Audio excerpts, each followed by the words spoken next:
হুগলি নদীর তীরবর্তী প্রিন্সেপ ঘাট এবং এর পাশে অবস্থিত আপনাদের অজানা একটি পার্ক সম্বন্ধে আমি আপনাদের বলবো, তো ভিডিওটা সম্পূর্ণ দেখতে থাকুন। তো গাইজ, চলে এলাম প্রাসাদের নগরী কলকাতায়। প্রথমে আপনাকে হাওড়া স্টেশনে আসতে হবে। এই হাওড়া স্টেশনের বাইরে থেকে, রাস্তা থেকে এই হাওড়া স্টেশনকে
চ্যানেলে নতুন হলে চ্যানেলটাকে অবশ্যই সাবস্ক্রাইব করুন, পাশে থাকুন।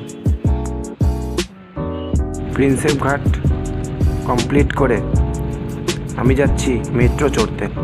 তো মেট্রো প্রিন্সেপ ঘাট থেকে মেট্রো স্টেশন একটু দূরবর্তী হওয়ায় আমি একটি ট্যাক্সি করলাম।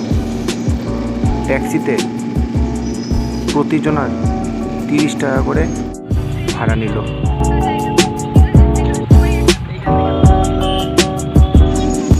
ট্যাক্সিতে চড়তে চড়তে আশেপাশের নগর দেখে মনে হলো প্রাসাদের নগরী একে কেন বলা হয়।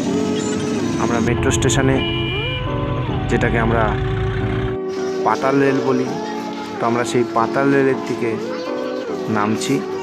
আমরা পাতালে যাচ্ছি। রবীন্দ্র সদন মেট্রো স্টেশনে আমরা যখন পৌঁছই, সেই মেট্রো স্টেশন দেখেও মনে হলো যে আমরা একটি বদ্ধ জায়গায় আছি, কিন্তু কখনোই মনে হলো না যে আমরা পাতালে আছি। আমরা সাধারণ যেই স্টেশনে দাঁড়াই সেমনই মনে হলো।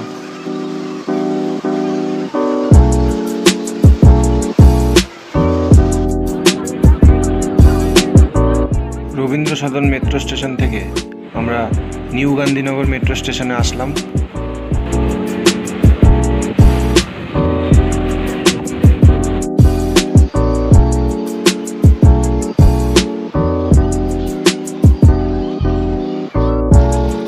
এবার বাসে করে আমরা হাওড়া স্টেশনের দিকে এগিয়ে যাচ্ছি। তো হাওড়া স্টেশন যাওয়ার সময় এই রবীন্দ্র সেতুর উপর থেকে যেতে হয় বাসে করে। ভিডিওটি শেষ করছি। তো আশা করছি ভিডিওটি ভালো লেগেছে। ভালো লাগলে অবশ্যই লাইক কমেন্ট শেয়ার করো।